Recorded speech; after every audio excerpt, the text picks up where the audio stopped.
All right, all right, all right, all right, all right, all right, all right. What is good, ladies and gentlemen? What is good? What is good? Of course, you know who I be. Good Doc.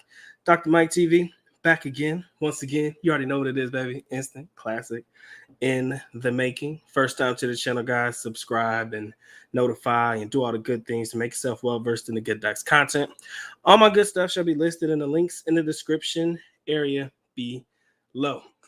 Just wanted to come through politic with you guys real quick. This is an unplanned, unscheduled live stream, but I did kind of feel that it was noteworthy for me to be able to go ahead and come to you guys and open the forum for a Q&A of sorts about anything that I did leave out of my K1 visa process video. And of course, if there's any other questions you wish to ask, by all means, please feel free to do so. Open Q&A with the good doc tonight. All right, official time check here in the United States, 9:37 in the p.m., which makes it about 8:37 Central, which makes it about, 6:37 for everybody repping that West Coast. And of course, 9:37 a.m.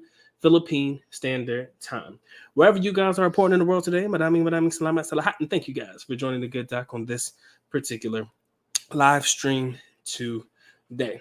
All right, without further ado, I just wanted to go do a quick run through of the K1 visa process that I talked about in the video prior to this particular live stream. All right, like I said, guys, we started off with the form I-129F, which was basically all the basic information that is required for you guys to go ahead and generally get started on the K1 visa process. I mean, you have to have, like I said, you have to be able to prove the legitimacy of your relationship. You have to write down your current address, your girl's current address. They ask you questions about your parents, her parents. They ask you questions about your financial situation. Even as early as the first document you fill out, they're asking you about financials based on if you have real estate or, your stocks and stuff. They ask you questions about that in the documentation.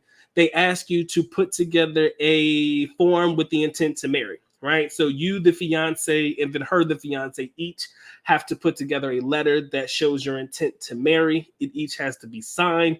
This is part of documentation that will be attached to this I-192. I call it's the I-129F form. And then, of course, that $535 fee. Now, was that a bit steep? No, because, of course, there are going to be things that may be a little bit more expensive down the line. But like I said, if you want to get started, man, in the video prior, I just gave you guys a little bit of information that would at least give you an idea of about how much money you need to prepare prior to getting this whole entire process started. To be honest with you, I'm not even going to lie. My part of this was easy. What I had to do was light work on my end. Me being the person putting together the application, it was easy for me. All right. Like I said, after I did that I-129F form and paid the fee, like I said, we just got our notice of action. We got all of our account information, our visa processing information so that we can follow up with it. And basically everything at that end, my girl had to do damn near everything else on her own. I mean, all I had to do was provide documentation. But as far as going to St. Luke's, doing the medical, going to the interviews and all of that shit, that was pretty much all she had to do. Of course, the financial part of it, of course, you'll shoulder it. But other than that, the usual running around that is required for this, my girl had to do the remaining part of that on her own, right? She had to fill out the DS-160 form, had to pay for that, go do the medical, sit in the medical line for like what probably seemed like fucking days, right? Because it seems as though there's a lot of people getting their medicals done at St. Luke's. And this is like the only place in the Philippines that I'm aware of that is legitimate or authorized to do the medical for your young lady to be able to pass the test to make sure that she's, healthy enough to be able to travel. I think they are the only place in Manila, or the only place in the Philippines that does it. So regardless of how long that line is, there's no express lane or anything like that. You just got to sit there and wait. And sometimes you may wait for a significant period of time. We're talking about hours upon hours until they call your name, right? So that's a long drawn out process for, people who are looking to do this process as well. Make sure your young lady knows that that's going to take a significant period of time. All right, so she needs to plan accordingly. It's probably in her best interest to go as early as what we'll say 4:30, 5:30 in the a.m. to stand in line when they wake up, so that when it actually opens up, she's actually one of the first people to get called. Because if you come a little bit later on or come exactly when they open, you're gonna be waiting. Okay, you're gonna be waiting. Okay, so as far as the interview questions are concerned, I think a lot of people may be interested in some of the questions that they asked during the particular interview. I know my young lady, she knows the questions, she probably remembers them, but I think she told me they at least asked to, talk about your history or talk about your relationship and stuff like that. And, they just want to get to know the basis of how you met, where did you meet, how long you known each other, what you would probably expect a lot of people to ask about your relationship anyways. But sometimes those questions do get a little bit deeper than that, right? I remember she told me one time during the interview, or one particular interview, because there are two, she said the person asked, how did you know that you were in love with this person? Now, I ain't gonna lie to you, bro. Even I would fucking have a hard time answering that question, especially, if you've been in a relationship for a significant period of time, man, and it just seems like, right now, marriage is nothing more than a formality because you've lived with this person before, you've been with this person for a significant period of time. It's almost as if, it's more or less marriage is nothing more than a formality, giving my young lady my last name and all of that. But when somebody asks you, how did you know you was in love with this person or what made you fall in love with this person, it does make you think. I don't care who you are or how do I know? She said, how did she know that I was the one? Right. And when you ask questions like that, no cap, bro. It's enough to make you sit back and think, because that's one of those questions that'll catch you off guard, because the characteristics or the qualities in your significant other that attracted you to this particular person in the first place, right? That shit. It. But when somebody asks you to, dialogue it or to, verbalize it, it does make it not necessarily difficult, but it catches you off guard because the words you have to say, it's coming from a place where you probably never had to answer that question before. I never once asked her what made her fall in love with me, and she's never asked me. Well, maybe once a long ass time ago did she ever ask me what made me fall in love with her, or make sure, or made me feel like I was the one for her and she was the one for me and shit. Because these are questions we don't answer like that on a regular basis. I said, motherfucker, I'm with your ass. You get it, right? I said, I bring your ass all the way from the Philippines. If you ain't the one, then it ain't gonna be nobody else, right? So that's how I'm able to verbalize it. But sometimes, when it comes to the interview question, it's not as easy as that, right? So you have to make sure that your answers are prepared accordingly. All right. So shout out to my man Sam. What's up with you, bro? Appreciate you coming through. Robert, I see you, my brother. What's up? Shout out to my young lady. She appreciates it. My man John Thomas says, how long it took for the initial application mailed to her interview at the embassy. Now let's go ahead and talk about this one. I mentioned it previously in the first video when she first came to the United States, but my official application date was November of 2019. This was more or less the reactivation of the application process. We'll say November 2019. And as you guys know, 2020 hit. Everybody knows what happened during 2020. So we were pretty much on the sideline for about 2 years, right? We were on the sideline for 2 years during that process. But what I will say is I can't really put an amount of time on how long it will take for her to get to the interview process, but I'll explain to what it was for me. Okay. So basically I put in an I-129F form. I submitted it with my $535 application fee. I sent it to them. I heard from them with my notice of action within 60 days. So within 2 months, I got a letter in the mail that said that everything was good to go and I was ready to go.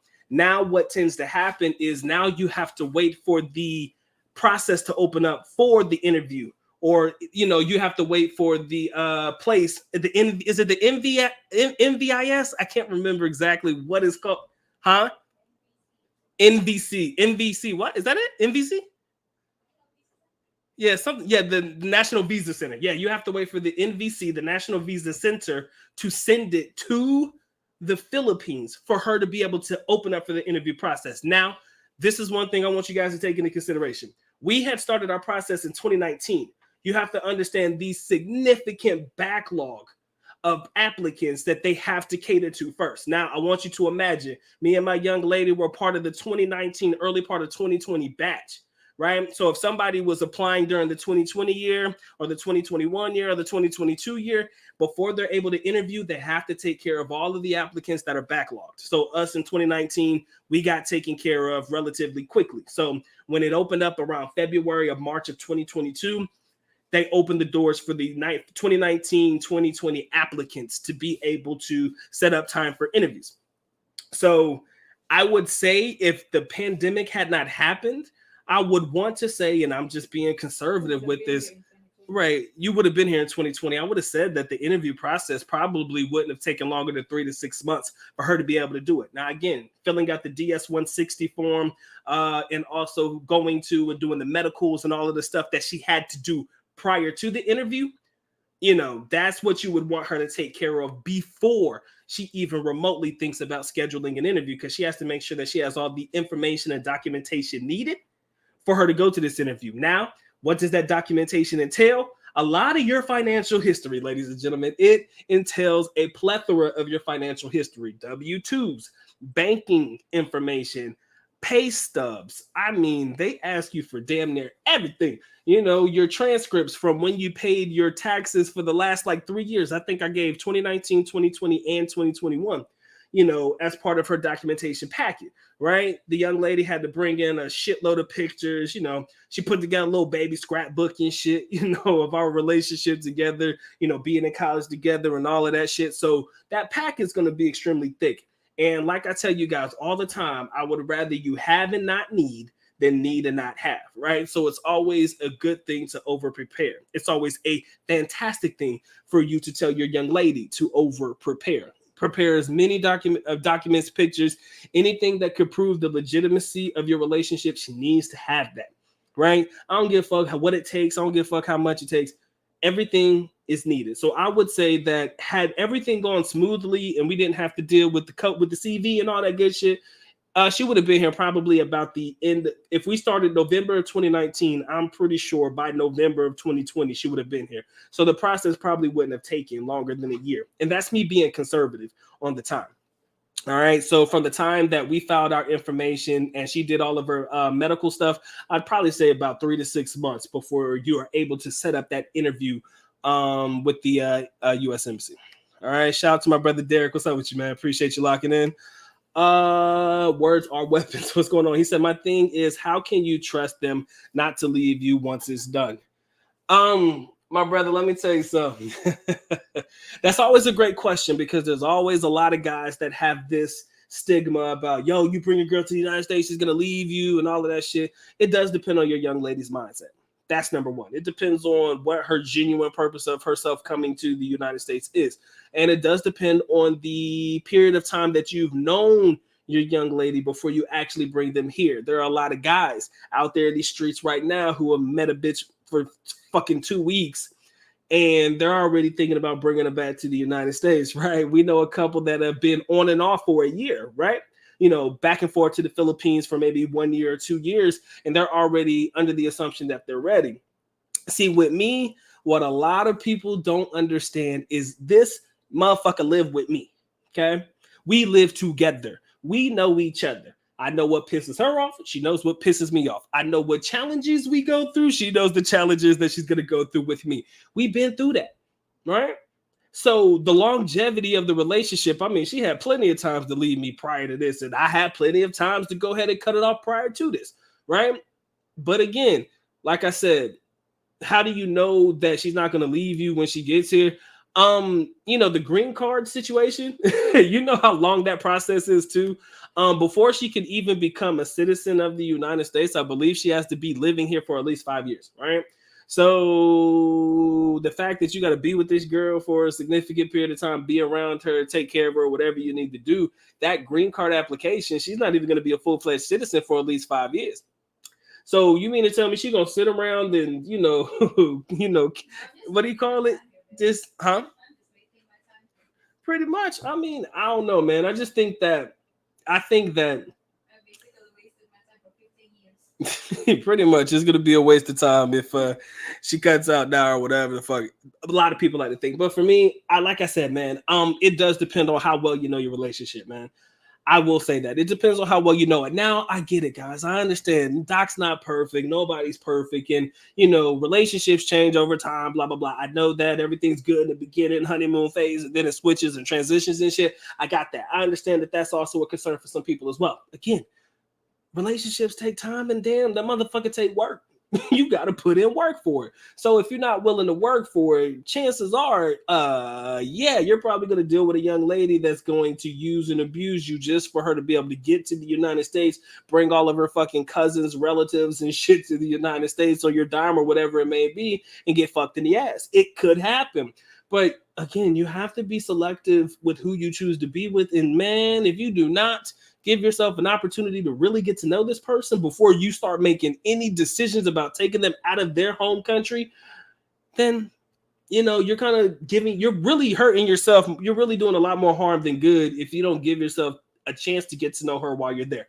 Now, I understand time is of the essence for a lot of people, right? I understand that. A lot of, we work and we grind and we're trying to get this bread. We're trying to do the best that we can. So it's not, we're not able to travel to the Philippines, get to know your girl and be with your girl and all that shit. A lot of us don't have that time. Again, when that comes to fruition, or if you're thinking about marrying and all of that stuff, that's when you have to really start thinking what works best for you. Now, if you're thinking with the little head and not the big head, I'm pretty sure you're going to start making some very irrational decisions. Very irrational decisions. But if you start to really think logically, okay? If you start to think logically, and you start to really put things into, the proper categories, you do your pros and cons, man. You talk about it with yourself. Again, ain't nothing wrong with talking to yourself as long as it's in the dark and ain't nobody around. But when you start having conversation with yourself and you really start to weigh the pros and cons of this particular young lady based on spending habits, based on, how much she's in your pockets and shit, or what opportunities are there for her in the United States for her to be able to make this a joint venture as opposed to you being the one, being the supporter or shit like that. If you start to really start putting plans in motion, you'll realize, is she gonna be the one that's gonna be able to hold me down the line? Right? So you do have to ask these questions to yourself. They don't come easy, man. I'm not gonna lie to you. They don't come easy. And you know what makes it 10 times worse? Is when you are a YouTuber like myself and you got people on the YouTube talk about, bro, are you sure she's the one? Are you sure she's the one, bro? I mean, leave them in the Philippines, bro. Just leave them there. They need to be there, bro. Just leave them in the Philippines. Or you got, family or anybody in your ear, your friends, bro, man, you want to bring a girl from the Philippines, man, to the United States, man, she gonna leave you, she gonna fuck you. I mean, when you start hearing that stuff, it does cause a lot of doubt. 100%, it does. But again, you have to really logically think, man, look, is this really worth it for me? And if it is in the long run, ladies and gentlemen, man, you can't be afraid to take a chance, bro. You just can't be, because if you're afraid, it ain't gonna never do you any good, right? It ain't gonna never do you any good. Yeah, I wasn't even really going to even come to the United States. That's the funny part. If you really want to know the original plan, I was going to find something to make me millions and millions of dollars. I was going to retire in the Philippines. We're going to marry there and we're going to live the rest of our lives there. But reality hit, ladies and gentlemen, and I realized the amount of money that I can make is far better in the United States as we speak. And I realized that building a life for ourselves here, building a foundation, financial foundation, and all of that stuff will better benefit us here, as opposed to trying to make it work in the Philippines. Now, again, online jobs and all of that good jazz. I mean, if we find something where we can transition ourselves into just an online setting, maybe we'll readdress some things later on down the line. But right now, the good doc is happy with what he has going on. So I'm not really looking to make any different or difficult moves in the meantime, in between time. I'm just gonna kick it. We're gonna figure out, get all the paperwork that we need to get taken care of, and then we'll start looking forward to the things we got to work on next. Right? We got to take baby steps, ladies and gentlemen. If you're over here, having a picture of the grand scheme of things of where you want things to be, but you ain't taking care of the little shit to get yourself to that point, then you're pretty much fucking yourself in the ass. And I keep saying that, but it's the truth. It's what you're doing. All right. I see we got about 10 in the building, 11 of you guys in the building, man. I appreciate you locking in, man. If you guys haven't already, please make sure you drop a like, man. Y'all know the rules, man. Make sure you caress, molest, and de-stress yourself all over that like button. It wants it, it needs it, most definitely has to have it. If you guys want to support in any capacity, you feel like the good doc's dropping some gems, some knowledge, with a little bit of humor, and you're enjoying yourselves. If you want to support, please feel free to do so. But of course, I am happy and blessed y'all choose to come through. Spend a little bit of time with the boy today. Now you're then. Let's get it.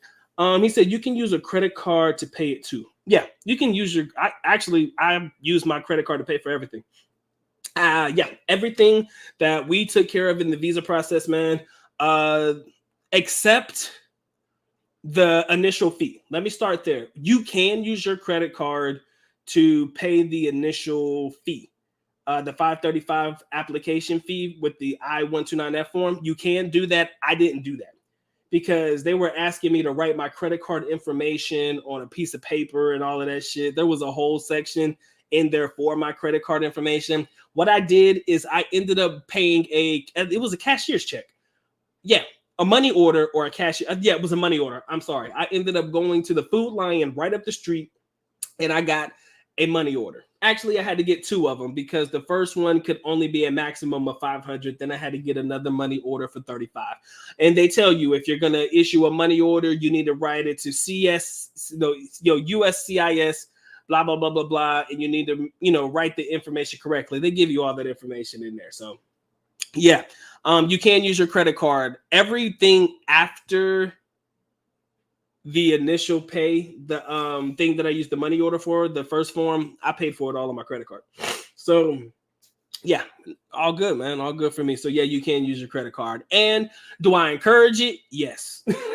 I encourage you guys to use your credit card. I mean, I don't know why I encourage it. I just find that using my credit card is far better than a debit card or, checks and shit. I don't know why. But yeah, that's just me. Yeah, sometimes you get points for that. Sometimes. Yeah, I think I did. Matter of fact, I got a cashback rewards card. So I think I did get a little money back on that. So I do use my credit card for a lot of things. Matter of fact, shout out to Navy Federal. They got a great bomb ass cash rewards card, man. They be giving me bonuses and shit for no reason. But that's another story for another day. I used to have USAA, but they don't give you shit. Fuck them. Anyways, shout out to my brother Don Ridgway. What's up with you, man? I think that's my boy Devontae right here. What's up with you, bro? He says, I agree. In most cases, the men tricked, ignored, and justified the red flags. That's one of the main things that I think a lot of guys do. I guess I genuinely have to ask questions, right? I'm very inquisitive when it comes to certain things. And the reason I'm super inquisitive is because I want to know your reasons, right? I can tell you all the reasons why I brung my young lady from the Philippines to the United States. But besides the reasons I did it, if anybody else chooses to go through the K-1 visa process, I want to know why the fuck you did it. Tell me why you did it. I want to know your legitimate reasons. Because right there, if you listen to men talk for a significant period of time, guess what? They'll end up telling you everything that's wrong with their female and not everything that's right with them. They will. Right? They'll ignore the red flags or they'll justify it. Oh, yeah, man. The other day, man, I saw that she was still with her online. She had an online account or an online dating site and she still had her account open. And she said, oh, I just keep it open so I can keep in touch with somebody or some shit like that. But you'll be like, okay, well, at least she didn't lie to me about why she kept it open. So it's okay, man. I'm cool with it. So you'll have a lot of guys that will definitely justify the reasons why their girl act the way that they did or justify the reason why they still continue to bring them to the United States, even if they weren't necessarily marriage material. So if you're that type of person, I'm going to ask you questions. If you ever come to me and you fuck with Doc in any capacity, I'm going to be like, yo, tell me your legitimate reasons for why you want to bring her to the United States, right? Don't just say because everybody else doing it. Don't just say, oh, because I need a companion. Oh, I'm tired of these women in the West. Oh, they getting on my nerves. Oh, no, that cannot be your only reason. Fuck. I think with all due respect, we are damn sure a lot of us are tired of dealing with women in the West, 100%. But it has to be a little bit more than that, if you ask me.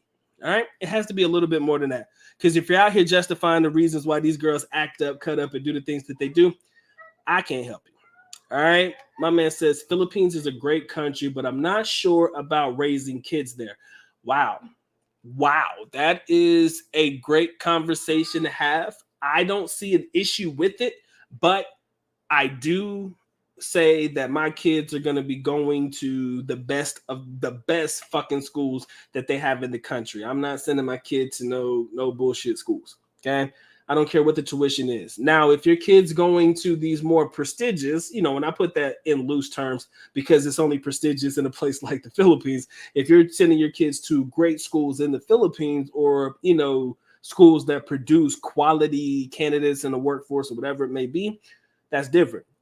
But if you think you're going to just send your kids to school with these other kids, oh, hell no, Karen. Then I could definitely see how a lot of people will struggle with the idea of raising their kids in the Philippines. Even me. I mean, I love the idea of wanting to raise my kids in an environment where they get to know a little bit about their culture, a little bit more about where they come from, as opposed to being raised in this westernized ways. To me, I don't know how much my young lady is going to teach them about Philippine culture if we raise them here. I'm sure it's going to be okay. But then again, you got to understand, they're going to be raised around these white kids, these black kids, these mixed race kids and shit. But these mixed race kids are westernized. So it's all about the electronics. It's all about, whatever these kids are into in this particular era today, right? Yes. Anyways, my kids will be all right regardless. Believe that. My kids gonna be all right. My man Sam says, build your empire here and retire in the Philippines, and retire early in the Philippines. Sam, that is literally it. I have a 10-year plan, and we'll see how it plays out in about 10 years or so. John, I appreciate the super chat, my brother. He said, here's a little support. He said, take care, have a good night, man. I appreciate you, my brother. Thank you. He said, I was gonna do that for Colombia. Those women are beautiful there, bro. 100%. I do believe Colombian women, all women, in my opinion, are beautiful for sure. And I'm not a hearsay type of guy, because that's not fair. But again, no different than what you would do for a woman in the Philippines. I would hope you would have that same standard, or that same vetting, VETTING, vetting process that you would have for a woman in the Philippines, you'd have for somebody in Colombia. I would hope that your vetting process will be damn near the exact same. And the reason I say that is because, women in the Philippines are like this, and maybe they differ from women in Colombia in certain ways, but it doesn't necessarily change how you vet these women, right? So as long as you go through the same process, make sure your young lady is, the one for you when you give it enough time. That's the one thing I think a lot of people lack, is time, the ability to be patient when it comes to making decisions, because they feel like things have to be so quick. And I kind of feel like when it comes to your relationship, man, if you rushing that shit, oh yeah, man, you're guaranteeing that you're just basically asked to get fucked in the ass. That's pretty much what you're asking for, it, because you're not giving yourself an opportunity to get to know, understand your situation, analyze it. And I know I'm asking you guys to do a lot, because a lot of guys don't want to do that. All they want to do is get their dick wet, and then they keep it pushing. And I respect that if that's what you want to do. But if you're looking for a quality female, if you're looking for somebody you can potentially try to, like my man Sam said, build your empire with, guess what, my friend? That's going to take time. Me and my young lady have known each other for a lot. Y'all don't understand how long we known each other. A long fucking time. Like, the age of our relationship is probably the age of a child that's in the 3rd or the 4th grade, maybe even the 5th grade. That's how old our relationship is. If I had to relate it to child years, motherfucker, we known each other for fucking elementary 5th grade or some shit. It's been a minute. Okay, so you think it's high school? We've known each other since. Oh, you talking about known? I mean, since we've been together. Let me try that. Let me start. Since we physically said, yo, you mine and I'm yours. 12. So I would say middle school. Yeah, middle school child. I'm sorry. That would be the age of our relationship. Motherfucking in middle school. So I want you to understand, man, this wasn't a fly by night. This wasn't overnight, bro. This was nothing. And there have been times we've been pissed off at each other. There have been times we've challenged each other. It comes with the territory, ladies and gentlemen. But at least when it was all said and done, we still looked at each other and said, man, if I'm going to fuck with somebody, I'd rather fuck with you. And it's just the way it's been, and we just been able to keep it rocking ever since, So again, if you have that same relationship, or you can see yourself having that same relationship with somebody in Colombia as well, or wherever you choose to do it, hey, do your thing, big dog. And your business. He said, I just finished the whole process with my wife. Just got the green card last week. He's okay. That's what's up, man. He says 2-year green card was issued. Okay, so in 2 years, the card was issued. But isn't it true that they cannot leave the United States for at least 5 years? I believe that's what I believe that's what it is. Maybe I'm missing it, but I think it's roughly about 5. I don't know how long it is. Like, or maybe after the issuance of the green card, they can leave. That you can apply for a permit to travel with after we get married with the application that I'm sending to them. mm-hmm. I can apply for a travel permit with that. Okay, so with the application after marriage, she can apply for a travel permit. Okay, so that's what it is. I'm sorry, I just need a clarification. Shit, play as fuck up. But yeah, so she could, if she wanted to, apply for a travel permit. Once marriage and all that stuff's taken care of. He says, yeah, you get a green card. Oh, he said, yeah, you get a 2-year green card. Then after they've been in the U.S. for 3 years, you can apply for. That's what it is. So that's where the 5 years come from. Thank you, man. Thank you. You get a green card for the 2 years or the 2-year green card. Then after they've been in the U.S. for 3 years, you can apply for U.S. citizenship. So you have to be in the country or for 5 years, I guess, before you can apply for citizenship. Okay, gotcha. Nailed it. So my brother Derek, he's been through the process, and also my boy Don right here just finished his process with his young lady. So there are 2 other gentlemen who have also been through this and can also provide some quality fucking information that maybe I'm lacking because I haven't made it to that particular stage in the process just yet. Like I said, I'll update you guys with anything pertinent that I think is important, whenever it comes up. All right. He said a lot of guys have to rush because they don't have the flexibility we have. That's true, man. They do not have the flexibility, man. Time is not of the essence for a lot of these guys, man. He says it's really hard when you can't take extensive breaks from work to the Philippines. That's true. A lot of work, if you guys are like 12-month employees, if you work year round, usually you may get 2 weeks off in a year, I believe, or you may be able, depending on what your work is, get 1 month off for an entire year, right? You may be able to accumulate 1 month's time for an entire year, something to that effect. Which is why I tell people, or which is why people ask me why I became a teacher, and I tell you, so I'm guaranteed to get my time off. That was one of the main reasons why I chose the career field of being a teacher. I like to travel as much as I possibly can. Granted, CV put me on my ass for 2 years and I couldn't travel to save my life. But damn it, I did it because I knew that I was able to get my time off. Right? Spring break, I'm out when these kids are out. Christmas, I'm out when these kids are out. So I can still make moves if I wanted to during these particular times. So yeah, man, a lot of people don't have the luxury of taking extensive breaks. And when they can't do that, I can guarantee you that's why they rush, and it's unfortunate, but I have to be able to exercise some understanding into that, right? Or some people use marriage services or, find, people who will go out there and find you a wife. There are services out there for that. I don't recommend them because I'd rather you, do things on your own. But if for some reason you think this would be more beneficial to you, I can't tell you not to use it. All right. 14 in the building, guys, man. Appreciate you locking in. If you haven't dropped your like, I'd appreciate it, man. You know the rules. Caress, molest, and distress yourself. I love that like button. It wants it, needs it, most definitely has to have it. Again, you guys want to support, please feel free to do so. But of course, I'm happy and blessed y'all choose to come through, spend a little bit of time with your boy today. Now you're then back to business. Shout out to my brother Mike. What's up with you, bro? Man, I'm glad that I'm doing this live too. Like I said, guys, it's pretty much a Q&A about the K-1 visa process from the time that you started to the time that your young lady arrives, right? Now, there's a lot that goes into it after she's here, but I'm able to talk about the process from the time of starting the application to the time your young lady joins you in the United States for her 90-day visa, right? There was a brother I watched on the 90-day fiance show the other day, right? There was a dude I was watching the other day on the 90-day fiance visa, 90-day fiance show. It was the brother that was marrying or, wanting to marry this girl from Trinidad and Tobago. I mentioned this in my video.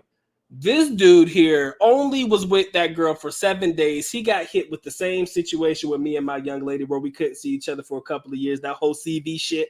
And then he decided to bring his girl, after only seeing her and being with her for 7 days, he decided to bring her to the United States. Now, this brother, like I said in the video, he is well off. Right? I think he does house flipping. I don't know, man. The brother got money. He has a beautiful, beautiful, beautiful house. No, 2 kids. He got 2 kids, but it didn't matter. but he got a beautiful house, man. And, he was marrying this girl, or, bringing this girl from Trinidad and Tobago to the United States. I forgot the brother's name. Maybe you guys know. But what he did is, rather than bringing her to his beautiful house, he ended up bringing her to his old family house. Now, the old family house is a little bit ruggedy, a little bit run down and everything, a little raggedy. And his whole process was, man, I want to see if this girl is here for me or for my money. Let's just say she was saying some shit that would make me question my relationship with her. All right. So, basically, she was like, oh, I know what he does for a living. I was, I thought that he would be living better than this. He's driving this fucking creepy ass white work van and shit, with shit in the back. She's over here complaining the entire time. I'm not sure how it played out because I never followed up on the episodes after that. But again, like I said, man, you just got to make sure the girl you're with is the one, man. All that time you're wasting, with, how can I say this? All the time that's being wasted with, rushing into things. I just believe that you'll find yourself in a far worse headache than anything you'd ever really want to do with. All right. So y'all just keep it cool, keep it smooth, man. You should be all right. Shout out to my man, Mr. Smith. He says, yeah, I met a Filipino woman today that was married to a black man. They had 3 kids. It was an interesting conversation that made me think about things. Like I said, man, there's always going to be something that makes you think about your current situation, hopefully in a more positive light and not a negative one. But, there's always situations that you're going to encounter where other people have been in relationships with people who may look like you or are like you and shit. And you see how it played out between them. But again, guys, you can't sit there and have the expectation that the exact same thing that happened to them is going to happen to you. That's just one of the things you have to mentally prepare yourself for. Because there are, how divorce is in the United States, yo. I think every few seconds somebody getting divorced or some shit like that. The divorce rate is at an all-time high and all that good shit. So people get divorced all the time. And in a place like the United States where it's easier to just go ahead and get a divorce, it just seems like, the easy way out, if you ask me. Right? But in the Philippines, although they do allow for annulment, it's hard to get that. It's expensive to get that. Your average Filipino can't afford it. So your average foreigner, if they're married to a Filipino, can't afford it. So I feel like in the Philippines, because they don't allow divorce, it does make it there to the point where you got to work it out. And in the United States, man, divorce is such a easy cop out. So I feel like if you're not even willing to communicate and try to make it work, unless she does something that's unforgivable, like whatever it may be, whatever in your mind constitutes as something that's unfucking forgivable, then yeah, I can see why you would do it. But other than that, man, I'm just not saying that you should just run to, get divorced and shit if you just see, oh, well, this bitch said I was ugly and she thought that my homeboy was cute or some shit and I fuck her, I'm gonna divorce her. It just, I don't know, man. That was a random example. But again, I just think that in the Philippines, man, it's definitely harder to get away from your significant other. So they kind of like force you to work that shit out, even if you don't want to. My bad. He said you can leave after you get the EAD card. You're gonna have to spell that one out. What is EAD for me? So I can make sure. Say that one more time, love. Oh, the employment authorization. Gotcha. Shout out to the OG Kevin Samuels. Yeah, man. I was sad to hear that brother passed away. That was sad. He did a lot in his short time. For real, for real. I love this content, man. I really did think that he was doing great things in the community. Granted, I could see how he could be pissing off people, but if you really dig deep behind the words and you really, pay attention to the message, people got it. But again, some people just can't get out of their own way. So all they did was just hate or say, you this, you that and shit. And it sucks. And it's sad though, because he was really reaching his peak, man. I really think that it's sad when you think about it though, because that brother there, I think he was just hitting his stride, man. He had only been really popping for like the last 2 years, maybe 3 years or so, but he was really hitting his stride and shit, and it's amazing. And I tell people this all the time, right? because I'm the type of dude, I always get like bogged down. Like, I'm like, yo, bro, you in your 30s, you in your mid 30s, man. What you doing with your life and shit? You know, you have those conversations with yourself. But then I look at my OG, you know, shout out to my big brother O'Shea, you know, and I look at, you know, people like Kevin Samuels and everybody who kind of hit their stride even just a little bit later on in life. And I'm like, yo, man, there's still time, right? There's still time. So I always kind of looked at my older OG types, you know, to look at them where they are in their life right now, and, you know, to know that this wasn't an overnight thing, and to know that even if you're not hitting the marks right now, that shit could hit tomorrow or the day after, a couple years down the line. And that's why we keep pushing. So yeah, when I looked at the OG Kevin Samuels, man, I was like, yeah, I said, I see that brother really doing his thing. And I really am deeply saddened that the brother is no longer here with us, man, because he definitely has some great content. I'm not one to make a video about, you know, rest in peace and everything, because like I said, everybody who said what they needed to say has already said anything that I would say. And like I said, man, you just got to respect, you know, everybody's opinion on everything, and I just keep it pushing. I am really deeply saddened that people are rejoicing the fact that my brother did pass away like that. It's really fucked up. It truly is. Like, you're happy that somebody passed away like that. What kind of shit is that? What kind of sense does that make?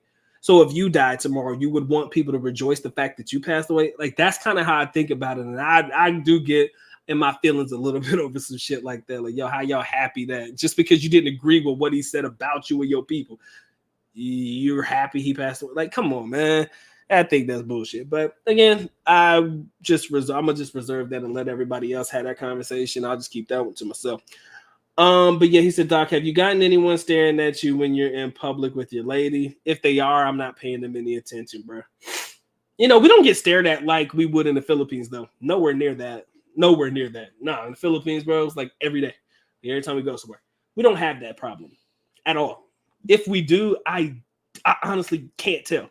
I'm not looking at them, whatever it is. I don't know. He said, plus when you do the paperwork after marriage, apply for both the green card and the work permit and early parole at the same time, because it will be included in the cost. Touche. Get it all out the way. Appreciate that one. My young lady said yes, so she knows exactly what to do. Like I said, man, she's made this process easy for me because she did everything. Most of it, 99.9% of it. We'll say like 95. I did like 5%. That's it. He said, what was the total cost? I can only speak to the total cost of what we paid up to date. Okay. Now, there are going to be some future costs that I'm not aware of. So whenever they do come out, I will update you guys. But I paid $535 to get the application started. One. For the DS-160 form. Babe, how much was that? That was $12K? 13? The DS-160? No. The 12, the DS-160 form. Not the miscellaneous shit. I'll just give them the basics. So we'll say about 14K. That's roughly what, 200? Just that, like 290 or some shit. We'll say 300, right? So 535, 300. That's 835. The plane ticket for her to fly to the United States was another 900. So you say what? 835, or we'll just say 900 and 900 was about 1,800. Total cost minus the 900. No, just put it in there. Hold on, guys. 1,000. No, put it all in there, even with your plane ticket and everything. Even with your miscellaneous eating and all that shit too. That's all included, huh? Yeah, 2,500 so far. That's what I told them. About 2,500. That was all we paid so far. $2,500, including plane tickets, miscellaneous fees, medical, my application fee, the DS-160 application fee, $2,500. The fee after we get married. Excuse me. Nah, we're not worried about future costs. I'm talking about right now. Like I said, we have already projected that there's going to be another probably couple of thousand. You said how much? So 1,225. That's going to be for the green card stuff. So yeah, man. So far 2,500. We'll probably end up having to smash out another. We'll say about $2,000. Yeah. So that's pretty much where we're at. Probably about 45 to about 5K total. Hopefully, after it's all said and done, we probably will not eclipse $5,000 in total. Yes, is it a lot of money? Absolutely. But the beautiful thing is that shit spread out across the year, so you're not really having to pay all of that shit up at one time. So, you know, and to be honest with you, COVID was a blessing in a disguise, y'all. I ain't gonna cap, because it allowed me to get my bread up and it allowed me to be ready for these costs whenever they came up. So, you know, I was ready for it. He said, Doc, have you gotten anyone's? Oh, I'm going backwards, y'all. My bad. My man says, I'm not afraid of bringing a Filipino over as long as I got the prenup. True. I plan on getting one as well. It is what it is. He says things that make you go, Roy, you stupid, bro. It's the employee authorization and advanced parole. Okay. Advanced parole or advanced parole will allow you to travel. That's what it is. All right. Allow you to travel out of the country. Touche. My man says no Kevin Samuels means black men need to get their passport. 100%. He was trying his best to fix the community. I don't think a lot of people was trying to hear what he had to say. I'm kind of on board with that one. I do agree with that. But again, that would be a great topic for a video. But because I didn't know the brother like that, I kind of feel like it's not my place. You know, that's the only reason I am about, doing certain videos and shit. He said how it took you to get her here. Leo, you got to be more specific, my brother. What do you mean? The plane ride, the plane tickets, the process I've already explained, like, from the forms we had to fill out and everything up to date. My man says, at least where I am from in Indiana, interracial marriages are so normal that no one stares unless she's white. I think that's true, bro. Not here, bro. Not here, man. There's a lot of black and white couples here. Lots here. No, great state of North Kakalaki, man. It's nothing new. I mean, I honestly, if they stared, bro, I don't know, man. I really honestly couldn't tell you, because I don't be looking at them and they don't be looking at me. I'm just there to do what I need to do. We go home, we keep it pushing. So, yes, Dollar Will, 100%, man. Kevin Samuels was the OG, man. And I never in a million years have anything bad to say about that brother, because I think he was really trying to make a difference. Whether people agreed with the message, they agreed with the approach, I don't give a fuck. I loved every bit of it. It was a wild ride, man. My favorite one was when he told old girl she looked like a running back, or she was built like Emmitt Smith or some shit. Yo, that shit had me dying. I was like, that's cold. But then again, what's really, you got to keep it 100 though. The brother was equal opportunity, man. Everybody wants to sit there and act like all he did was come after black women and all that shit. No, he came after us too. He challenged us men as well. So the fact that people think that he was really one-sided and shit, I think that's that's a little bit of a slight, and they ain't really listen to the conversation, because for a minute there, man, he was definitely all about dealing with brothers in that particular aspect. So for sure. Does my girl like Fayetteville? Yes, she's cool with it. Fayetteville's new. Fayetteville, like I said, man, I'm like any new city, guys. It's just about exploring and then getting to know different aspects of it. Is Fayetteville small? Absolutely, bro. It's very small. I love it. It's got a small town feel to it. I think she's enjoying it. I mean, she has everything that she really needs, like essentially, in the city. And where we live at now, man, we're like 5 minutes away from, not even 5 minutes away from the mall. So everything's within distance, so it's, easy for us to maneuver and get around here. I think that we'll eventually, whenever I get enough time off of work, we'll probably try to go around and travel a little bit, just see some states, or go around North Carolina or something and find different activities to do within the state first. Hopefully we'll be able to bring it to you guys. If we don't, then it is what it is. But, it's just about finding activities that will be generally interesting for both of us. So, like I said, I grew up here, y'all. This is my state. This is my city. So it's nothing new to me. But she is finding things that are going on in my city that I really didn't pay attention to, because, again, I just didn't care to. So she may find some things like the Dogwood Festival or something like that. We didn't get a chance to check it out because we were gone during spring break. But there's a lot of things popping off in the city, man. And if she wants to, she'll be like, hey, can we go here? And I'll be like, yeah, let's go ahead and knock it out. Whenever, if time permits, we'll just go check it out. Shout out to my brother Terry Ellis. What's up with you, man? He says, "What's up, Doc?" He said, What was one of the things that shocked your lady when she first got to the United States? How many black people she saw in Atlanta? I'm fucking with you, but it was funny as hell. She said, I'm fucking with you, but I think that's one of the things that really took the cake for me. She said, I ain't never seen so many black people in my life because she touched down in Atlanta. It's funny to me. And it was because, I mean, she said she went to the Starbucks in Atlanta and ain't nothing black folk and shit. So I thought that was hilarious. But let me ask you, love, what was the one thing that surprised you the most about being in the States? So far, it's only been a couple days now, so a couple weeks. I'm sorry. Yeah, is there anything that shocks you, or anything that you found to be shocking about being here? Like when you first got here, like it could be anything. Nah, she ain't shocked about shit. There's a lot. See, here's something I want you guys to know. My girl knows more about my culture than I do. She does. She knows more about my culture and my people than I do. 100%. Like my girl, when we were like in when Dad just hanging out and stuff, she would be up to date on all the shit that was happening. You know, she gets alerts and notifications about anything that's going on and anything that's happening in the United States. She knew about it. So we watched a lot of E-News and shit too. It's weird.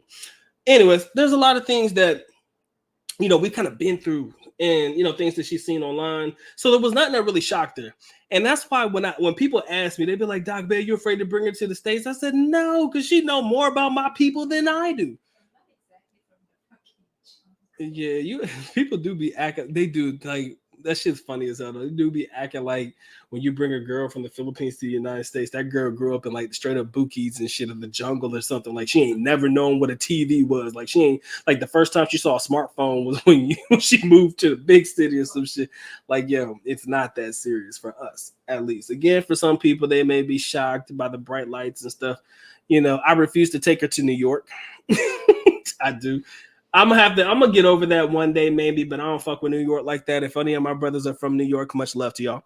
But me and New York ain't got a real good relationship. So she's wanted to go, maybe, I want to go see Hollywood, or I want to go see shit like that. Eventually, we may take a trip to these places, but yeah, no time soon. Is she originally a city girl? No, nah, yeah, no. Masbate was a city.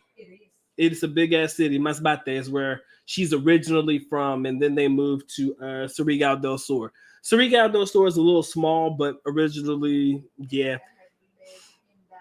And then she's lived in Davao. So yeah, I mean, I would give her more city girl credit than provincial girl credit, I guess, if that's the way you want to say it. My man says Fresh and Fit is a great podcast to check out. I've seen clips. I haven't really sat down and watched the whole one, but maybe I'll give it a chance one day. He says, is the stove gas? No, we got electric. And did she know how to use it? My girl knows how to use a gas stove. We used to have a gas stove in Davao. Yeah, we got electric here. It's electric. Woogie, woogie, woogie. It's wood burning. Hey, we got the old school shit. He said, also, did you take her to all you can eat buffets? Never. Hell no. That is the worst thing that I could ever do. Take my girl to an all you can eat buffet. That's dumb. That's dumb for both of us. But I am going to take her to my favorite hibachi place. Probably at the end of the month. Gotta wait for that check to hit. Right? Anyways, yeah, man. I'll take her to my favorite hibachi place soon. But that's it. Like I said, man, my girl cooks every day. So kudos to that. We go grocery shopping every 2 weeks or so. Make sure we Gucci, have food for the week. And we good, man. That's kind of been my lifestyle for the last couple of weeks, man. And I enjoy it, man. I got lunch. I take lunch with me to school and everything. Got a little lunch box and shit. Like mama preparing your lunch for you and shit when you was a kid. And I ain't talking about no Lunchables, baby. We got real food. We talking about chicken adobo. We talking about fucking chicken curry and shit, shrimp curry and shit, fried chicken. Like I'll be having that bomb ass lunch, bro. Yeah, man. So that's pretty much. She cooks a lot, like all the time. So Gucci. He said, how is she adjusting to not working? Is she planning to work in her field in the US? Okay, great question, guys. How is she adjusting? Sitting still can be difficult for anybody, right? She don't like that shit. She do not like sitting still. She not one to sit still. If she wanted to go places, she would go. No, I'm just bored because I can't go places. Yeah, it's easy for her to get bored because she can't really move around a lot. Come on now, you guys know in the Philippines, man, I can hop in a taxi, hop in a Jeep, bam, I'm here where I need to go, bam, I can go here and there and all that shit. It's not the same for us here in my city. I mean, they may have taxi cabs and stuff in like major cities and stuff. We don't got that. Of course, you got Uber and all that shit, but we don't trust people, right? And I'd be damned if I don't take my girl everywhere she needs to go. For now. Right, I'd be damned if I trust her in the car with somebody else. Right, that's just me. And she don't really fuck around a lot of people either. So for us, it's harder. It's not the worst thing, but it's difficult when you can't move around when you want to, when you're used to doing that in Davao. Even only when it's like this. If you have the opportunity to move, you move if you want to, but it sucks when you can't move when you want to. Right. So she chooses to sit around the house all day. That's her choice. But if she chose to go to the mall in Davao, she could go to the mall if she wanted to. Right. So that's kind of what it is. It's like she's kind of stuck because we don't really do Uber and shit or Lyft or anything like that. So normally it's me locking in, going to work, and then I'll come home and we might do something. But, that's a period of time throughout the day where, she can't be as productive as she wants to. And you asked, does she plan to work in her career field? Yes, there is a plan to do that, but will it be in a hospital setting? Probably not.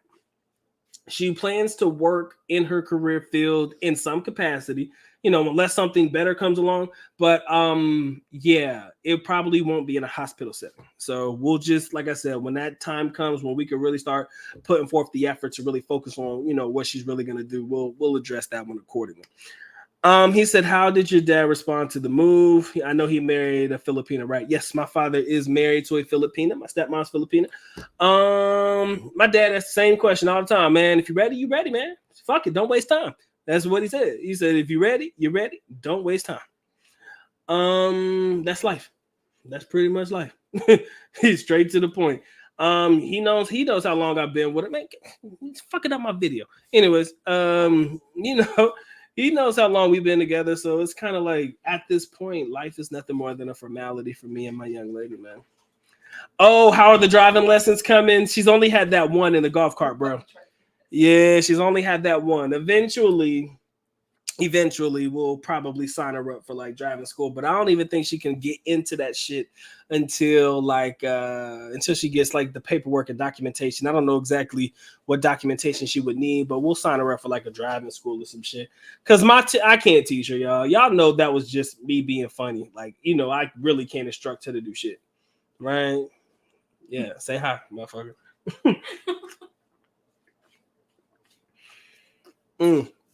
But yeah, I'm not gonna be the one to teach her, bro.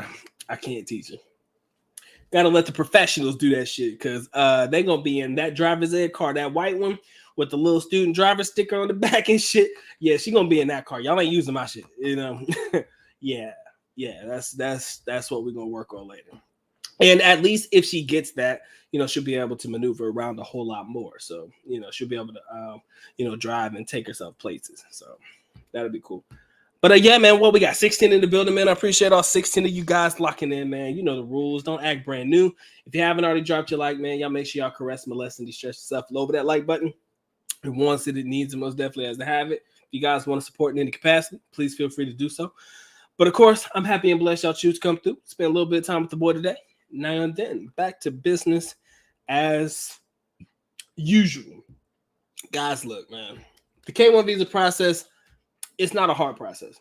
As a matter of fact, it took longer for us because of the the CV issue and everything.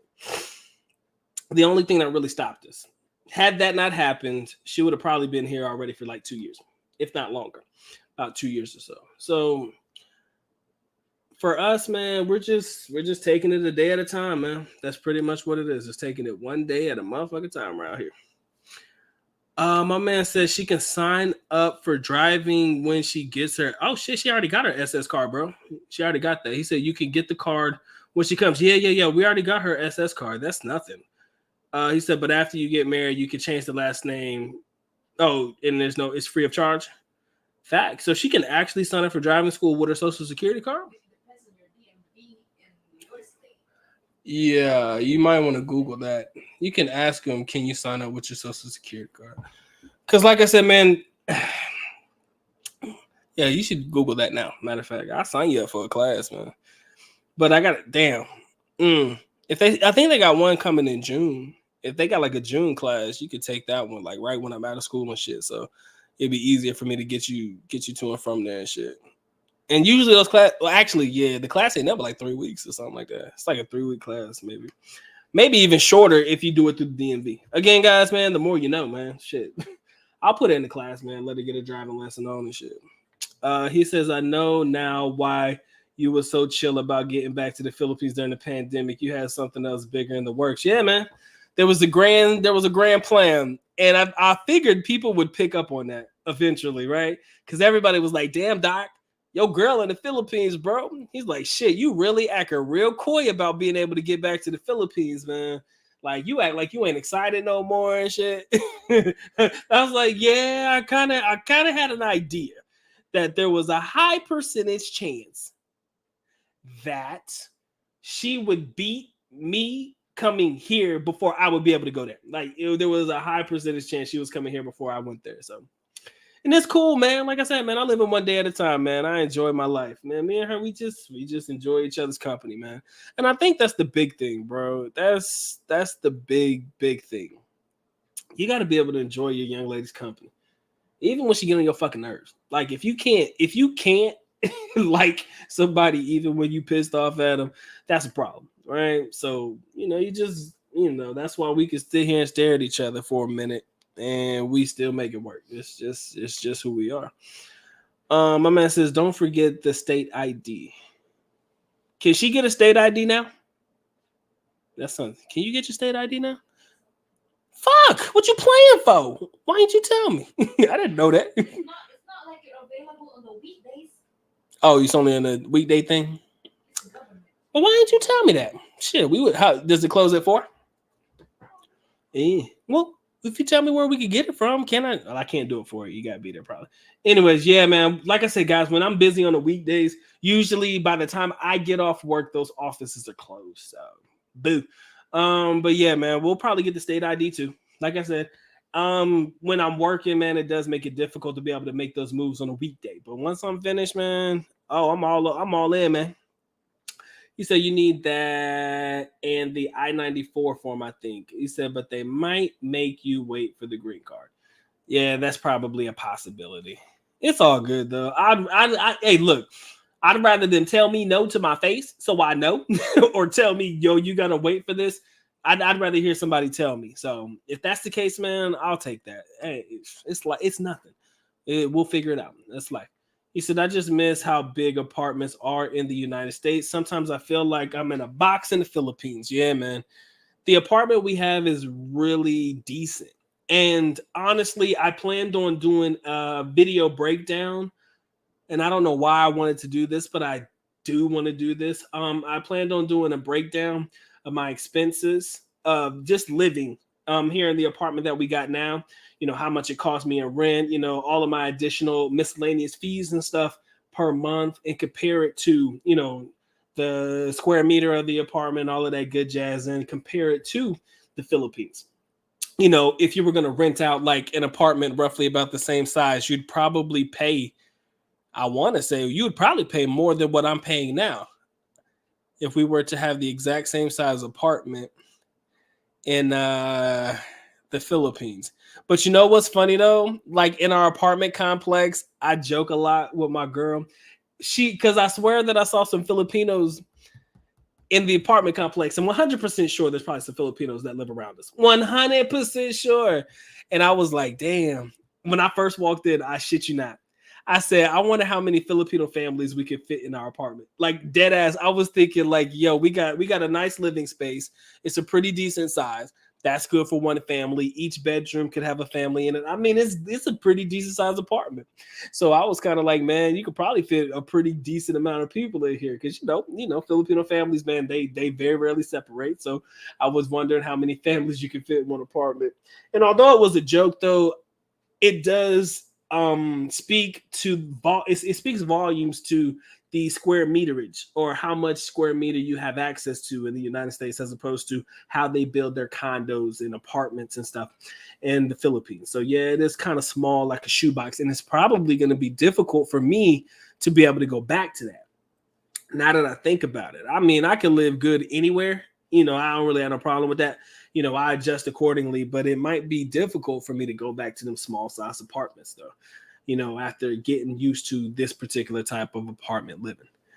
JM, what's going on with you, bro? I appreciate you coming through. He said maybe you saw some Mexican. I'm sure I got Mexican neighbors too, bro.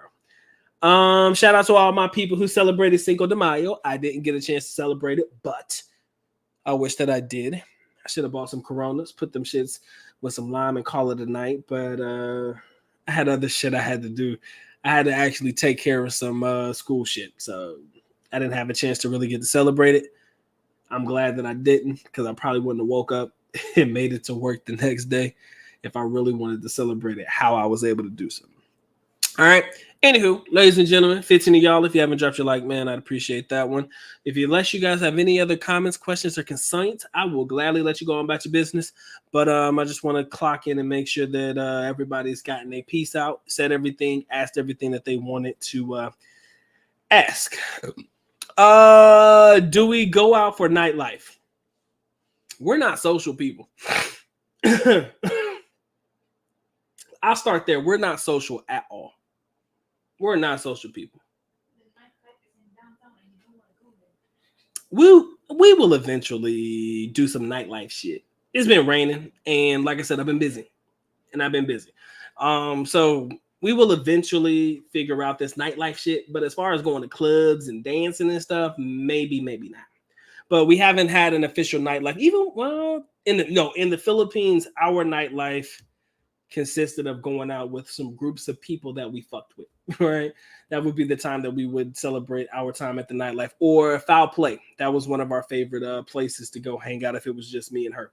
So yeah, we did kind of, sort of, maybe consider having a nightlife or something to that sort, but it wasn't anything dramatic like we're going to clubs every night or we're partying, bar hopping and shit. None of that shit, right? I don't do that shit. We're old, bro. With all due respect, I'm old as fuck, man. I'm too old for that nightlife shit.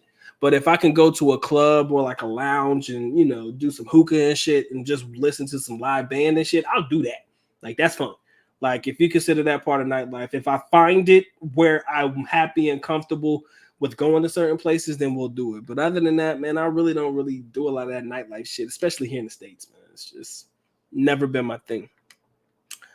He said, my wife and my daughter's doctor are Filipino. And I said, why are y'all trying to think of English words when you both speak Filipino? He said, LOL, they didn't know that they were Filipino. That's funny. He said, yo, but don't be trying to hurt. Like, you'd be like, bro, don't be trying to hurt yourself, man. Please, don't give yourself a nosebleed. If you are both Filipino, you're fine. If y'all both speak Tagalog or whatever, Bisayan, Ilocano, whatever it may be, please just speak it. You don't have to try to hurt yourself in front of me, for real. My man said my stocks is looking sad. Bro, my shit is sad as fuck right now. I haven't looked at my portfolio in 3 days, bro. I can't. My heart literally cannot take it. My heart can't take it. It can't. My shit looking rough. Like, and they keep raising the inflation rates, guys. It fucked up. But I will say this. If you have not started your stock market journey yet, god dang it, this is the time to start your stock market journey because these stocks are on serious discount and serious sale. Most of them are, right? Microsoft is still maintaining, McDonald's and stuff like that. Stuff that I bought into when I first got into my when I first started investing. Those were 2 of the 3 stocks that I first got into. The last one was Coca-Cola. When I first started investing, those are holding pretty strong. But yeah, man, what I've sold out of and bought into in recent times, that shit is that's tough, man. It's hard to look at, man. I do continue. And the thing is, I'm hoarding cash more than ever And I know that some people may look at me like, Doc, you crazy, bro. Why are you hoarding cash, man? Inflation, all this shit. You need to put your shit in the market. You need to put your shit in cryptocurrency. You need to do this. You need to do that. I'm not doing anything right now. I have yet to put any additional funds into my stock market portfolio for a couple of months. It's been a while since I've added additional funding to my stock market portfolio. Now, when I get paid from dividends, I just reinvest those dividends to buy more shares. But as far as taking physical cash and putting it into the stock market, I haven't done so in such a long time. I do, however, believe, and I will say this with about 80 to 95% confidence, that when what is it, Google? Is it Google or is it I think Google is May 25th. Amazon is July 15th. If I got that wrong, please tell me. Whenever they do their stock split, I do believe that I will eventually buy into those particular companies. I will do that. That'll be the next time that I actually make any stock purchases. When Google and Amazon do their stock split, I do want to grab some. And I'm not talking about a lot, man. Maybe a handful, 5 at most, 2 to 3, man. I don't know. Just enough to get a position. And then if I want to buy more on the dip, I'll put some in on the dip, whatever. But yeah, that's my next move. That's the next time I'm going to buy anything. And that's because I believe in the stability of Google and a company like Amazon. So that's the only reason why I'm going to make those moves when they do their stock split. So yeah, I don't even know if it's a good move. I just know they're good companies. And I just know that with that stock split, they will make them more affordable for a retail investor like myself. My man said no black cookouts, not yet. But you know the summer's coming, man. Don't conjure that shit into existence just yet. But yes, I do need to teach her how to play spades, man, because she is not about to get kicked out from the table and out of the party for reneging. Nah, none of that. We're gonna have to do that one. My man says, Peace Radio Africa. What's going on, man? He says, where do you guys get all this money to invest? He said, I'm struggling to save even $1 per month. Where do I get money to invest? My expenses are low. I'll say that. My expenses are relatively low. So every month I genuinely have a little bit of money left over to throw into the stock market. And when I say a little bit of money, guys, I'm not talking about thousands of fucking dollars, man. I'm talking about a couple hundred here and there. So it's not as if I have like this large cash reserve. I've been building up my cash reserve for the last 6 months or so. So I have it available. And again, that was a couple $100 here and there, like I said. But also, I do believe in, buying the dips and all of that shit. But at this point, the stock market isn't even remotely trending. Like people be like, yo, man, follow the trend analysis, bro. Follow the trend analysis, bro. If you follow the trend analysis, it's going to work. And to an extent, that might be true. But the way the stock market is moving right now, ladies and gentlemen, I don't see any trend popping off other than the trend of that shit continuously going down. Other than the trend of that shit continuously going down, I don't see shit happening right now in the market. So, I've just been able to just save up, man. I really haven't put $1 in a long time. So I've just been saving my money. And like I said, my expenses are low, man. I don't really have a lot of expenses. I mean, not right now. And like I said, all those having a second job and all that shit for a long period of time, man, that didn't hurt me. So, it is what it is. He says, I think you got the dates mixed up. Google's in July, Amazon's in June. Are you sure? Nah, something happened in May 25th, though. Am I tripping? Please tell me that May 25th stock split. Give me a second. I'm checking it. I might stock split. I swear one of them was coming out in May 25th, right? I could be fucked up, man. What stocks may split in 2022? AutoZone, Chipotle, Tesla. What are you talking about, bro? Oh, fuck it. Let me just do it. I'm sorry, guys. When is Amazon stock split? There you go. I might have gotten the dates wrong. I apologize. All right, Amazon stock's going to split 20-1. The close of business on June 3. Ain't that a bitch? My apologies. So Amazon is June 3rd. So I still got some time. My bad. And Google, when is Google stock splits? Closing July 15th. So I think I had Google wrong. I had the date. So I had the date right. I just had everything else wrong. All right, my bad, OG. Yeah. So Google is splitting the 15th of July. Amazon is on June 3rd. I swear they said May 25th. But maybe they've since changed the date. But yeah, so like I said, whenever they start to split, I'm going in on that. Not hard, just enough to toe dip, you know? He said it's great when you know the black culture. He said I be meeting people who are scared every time a black person raises their voice, not understanding the culture. Boy, black people loud as fuck, man. My neighbors, bro, they be up there screaming. Um, they be when they be partying, bro. You be hearing their whole conversation. It's just we talk loud, boy. It is what it is. But yeah, she can adjust to that real easy. You think my YouTube money is supporting my lifestyle, man? I'm blessed to make threshold if I'm lucky. I missed threshold last month, so I didn't even make threshold last month. So now what it is any money that I make this month, I'm not gonna get paid until the next month. So yeah, I'm broke, man. If y'all want to help me out, Doc don't turn away no free money. Anyways, he said if you need more money to invest, work overtime or get a part-time job, whatever you need to do. That's where my money came from. I did a lot of OT work. And like I said, man, I keep my expenses relatively low. Because of that, I'm able to have a little bit more money. Not to mention, man, they gave out a lot of bonuses to teachers this year. Bro, they put me in a whole different tax bracket with the fucking bonuses they gave out this year. I said, what the fuck? Not to mention that I already had a cash reserve before I started investing. I had like $5,000 in cash before I started investing last 2020. So I've been kind of playing around with that. And, I've made some good moves. I made some horrible moves.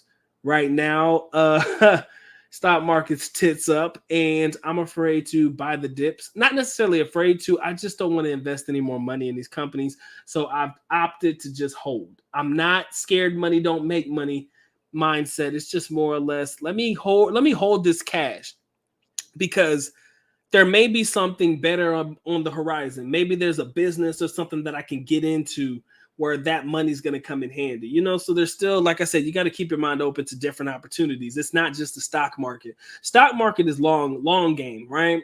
You put the money in and you just keep investing in the long term and the long term and the long term and the long term and the long term. And you pray that 10, 15, 20 years down the line, your mediocre investment has blossomed into something fucking fantastic. That's the hope. Right?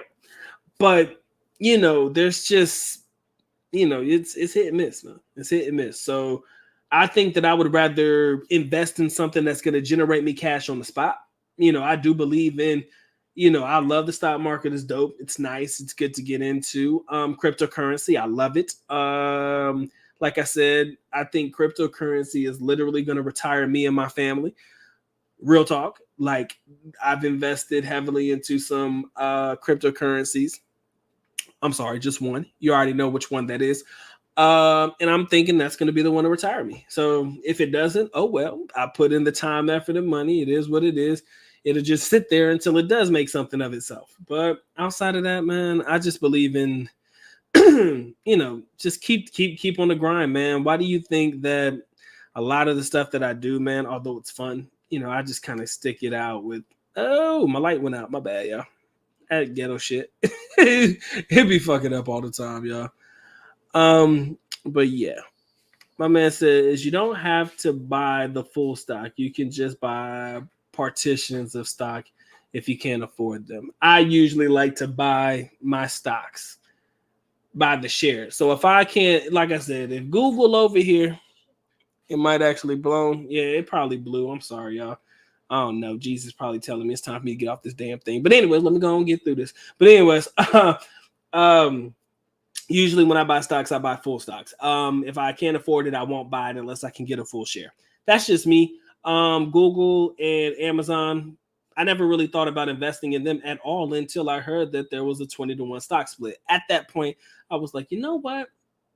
Maybe, just maybe now that's going to be more affordable for the retail guy, right? And as a result, I might throw in, a couple of shares and shit just to hold, right? because Amazon and Google are like great stocks. It is what it is. Do I believe it's going to go back to the thousands? That shit's going to take probably years before it even remotely gets back to that. All right. So I'm like, yo, we got to buy it while we can. And people like to say, yo, man, when you invest in the stock market, man, you got to look at that money like money you'll never be able to touch ever again. And you do, right? Because if it's going to sit in the market for 10 years or so, or however long you want to keep it in, you got to look at that money like it no longer exists, because you're never going to be able to touch it again for at least a while, right? I don't believe in banks. I hate banks. I fucking hate banks. I never keep my money in my bank account. So if it's not sitting in my investment account or it's not sitting with my cryptocurrency, I usually try to do an online bank at best that gives me a better average percentage yield for holding it in their bank account for a significant period of time. You know, I do look for high APYs with online banking, but even then, I don't want to put all my money in an online bank because I damn sure don't want to lose it. Right? When you can't access and then you got like 5 bands or something, $10,000 sitting in a online bank account, they don't want to let you get your shit back. Who you gonna complain to, right? Like, yo, my man, you got my money. Like, what's really good? So, you know, I try to just make sure that at this point I'm just very cash heavy. You know, I can't lie to you. That's just me. Shout out to my brother Earl Owens, all the way from Tacoma, Washington. Appreciate you locking in. My man said they ain't loud, just deaf. Yeah, we do listen to our music just obscenely loud. So they probably just are deaf. Online money. I got a little thing. You know, it's been a while since I've done some online shit. My man says, Doc, be careful with this YouTube thing. It tends to put unnecessary stress on couples. Not sure what happened to Yuri and Bruce, but this YouTube was messing with their lives. Let's keep it real, man. What happened with Bruce and Yuri? I don't know if I don't know anything. I'll tell you guys right now. First, I'm not speculating on shit. But there was that time when that one video that she put out like 2 or 3 years prior to it going viral. That when she was talking about some I think it was a Filipino in a video or something like that, and people got pissed off about it. I do believe that took a toll on them as individuals too, let alone them as couples, because they kept having to come out and defend themselves and defend themselves and defend themselves and defend themselves and defend themselves and defend themselves. And, you know, people kept coming for them and coming for them and coming for them. And virality, although it is something that any YouTuber would aspire to have, sometimes it doesn't necessarily always mean going viral in the right way. Or, you know, the way that they went viral probably wasn't the way that they hoped that they would, because they always constantly had to find a way to defend themselves based off of what they said. My girl don't really like being on camera, so I don't really think that that's really going to be an issue for us as far as being a YouTube couple. It's not like that for the most part. Like I said, this is still the Dr. Mike TV channel. When this blackface is probably going to be the one you're going to see 99.9% of the time. If she chooses to join me in videos, she can anytime she fucking feels like it. But yeah, for the most part, you'll still continue seeing me because, again, this is my shit. This is what I do. This is what I signed up for. And I've been able to build a nice little community with you guys. You guys are awesome. I love y'all more than anything in this world. Right? From the bottom of these testicles, man, y'all make my life fun. I like being able to come through and converse with my people who catch me on the replays. I enjoy y'all because y'all tend to, you know, keep me on my P's and Q's. And I dig it, you know. But in this day and age, man, like I said, my girl's not really a camera hog of sorts, where it's like she like to have the camera on her a lot. So I don't really foresee YouTube being an issue. Now, in fairness, though, you do have to be careful with the content that you put out in general. You know, I don't think that we're going to put a lot of our personal life and personal information on the tube. I do believe you have to find that balance between what you care to share and what needs to remain between you and your significant other. Like, if you go to places and you do things together and you want to film it, cool. If there's not enough footage for you to, you know, put it out there for, you know, people to watch a YouTube video, you don't want to force it. And I do believe that a lot of people force it. Couples tend to force it. It's like, yo, I need to find content to show you guys, right? At this point, like I said, she just got here. We're not forcing anything. If we can find a way to give you guys consistent content and she's comfortable with being on camera and we could do it that way, we'll address that at a later date. But other than that, man, you guys will continue staring at this face of mine. All right. It is what it is. He said you have to reduce expenses somewhere. Oh yeah, I reduced my your boy. Yeah, that's the way that I was able to do it.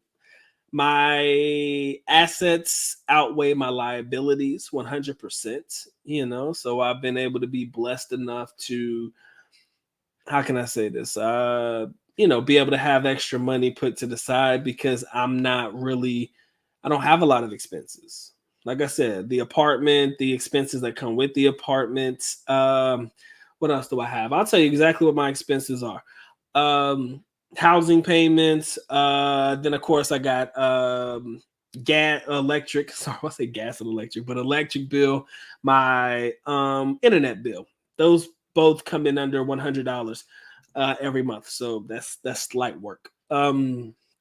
What else do I have? I got my car payment. I got money that's my insurance. I got renter's insurance, property insurance, as well as insurance for my car. That's not expensive at all. Credit card stuff I got to pay off. Yeah, that's a bit of a pain in the ass. But again, I use my credit card for everything, guys. I don't pay cash for nothing. I get them damn reward points. Believe you me, homie. That gets them reward points. No cap. So I use my credit card for everything. So whatever my credit card is for that month, I can pay it all off. But that's it, man. Outside of that, I really have zero expenses. I don't have student loans, no student debt. A lot of my people who went to college, a lot of my people who went to college and stuff here in the United States or whatever, they got student loan and student debt. So they over here paying that shit, and they're going to be paying that shit indefinitely for like the rest of their lives and shit. I don't have that problem, so I ain't got to worry about that shit. I'm good, man. I'm Gucci. My message, he said, put it all in Bitcoin. They said I made over 20,000 in crypto, but I'm scared to go back in. Hell nah, bro. You took 20K, man. Just fuck that. No, hell no. Don't go back in because you want to know what I look like. How I view cryptocurrency and the crypto market exchange, whatever. I look at it like a casino, right? If you beat the house, my boy, go home.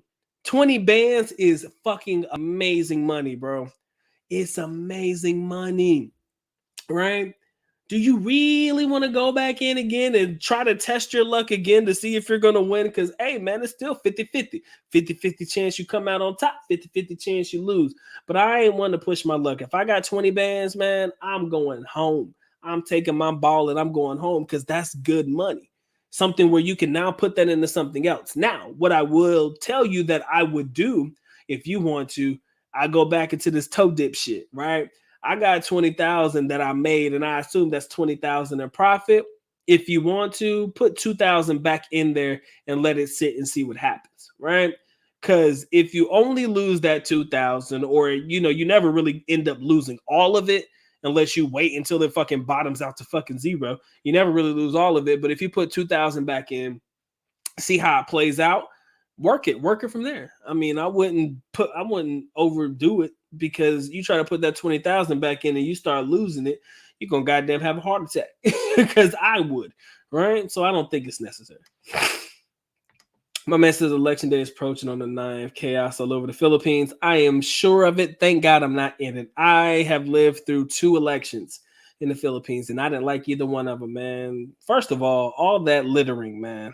All them damn flyers that I used to see plastered all over buildings on the side of walkways or fucking crossing paths or crosswalks and shit. And then along fences, all your candidate posters and shit. Man, that shit is stupid. But what I do miss about the Philippine elections, man, is somebody coming up to my girl mama house talking about, hey, how many people live in this house? How many of them brothers should have vote? Here's 2,000, vote for this candidate. I'm like, yeah, bitch. That was in Davao too? No, they don't do it in Davao. They do it in the smaller provincial areas, like where she used to live in Surigao. They don't do it in Davao. But the one time that they did do it when I was around in Surigao, I was like, yeah, I'm gonna take that 1,000. Gucci for sure. For sure, for sure. My man said, don't forget the mistresses. None of those, bro. I'm good. It's too much. Hey, too much work, man. I ain't trying to do no overtime, bro. No overtime at all. Anyways, ladies and gentlemen, give me a second. I gotta fucking answer this question. Somebody was asking me a question, y'all. Anyways, yeah. My man said he said I was aiming for 1 million, bro. Like I said, man, we all gotta aim high. 100%, bro. I wouldn't want to sell you short at all. But my thing is, can you understand, read, and do trend analysis to the point where you can scale your 20 bands up to 1 million? If you know that shit, do it. And then if you do scale it from 20K to 1 million, you need to be writing a book, sir. If you can make that money to scale it from 20K to to 1 mil, bro, you need to write a book, because I would buy it. For real. I would buy your course, because now I know somebody who was able to do it. Yeah, for sure. He said, if Bitcoin goes down to 20, I am buying one and see how it goes, only to sell back as soon as it gets back to 30K. That sounds about right. As Mike said, just casino money if you can pull it off. That's truth, man. I look at the cryptocurrency market like the casino, man. If I can make a little money out of it and not lose, I'm straight. But I feel you, man. If it does go down to 20, that's good. If you can do 20 to 30K, you make a little sizable 10 racks, not bad at all. But then again, you have to be willing to hold, and you have to be willing to be like, oh my God, it's going down further. What the fuck? You got to be able to take that. Can you really see it in your heart of hearts that you can take it? Because me, I don't know, man. Sometimes I see my stocks fall and I'm already so far in it that I can't get out of it. Like, if I sell right now, I lose over half of the money that I put into an investment. Can't do it, man. So I just sit there and hold it. That's it. Because, I'm already losing. I could lose more, but, that's just not how you think, right? You would hope that in the next 10 years, somebody figures this shit the fuck out so that we can figure out how we can really get our money back in the green. Now, did I buy a little bit of stocks and stuff while it's been in these low points? Absolutely. Every now and again, I might put $100 on this share, $100 on that share, and see what happens, right? But at this point, man, I'm not about to hurt myself. Okay, not about to hurt myself. You feel me? Give me a second, guys. I gotta answer this question. Give me a second. I might ask, are you free tomorrow? Shoot. I'm sorry, guys. I be selling stuff on Facebook Marketplace. That's why people be asking me questions. I gotta answer them.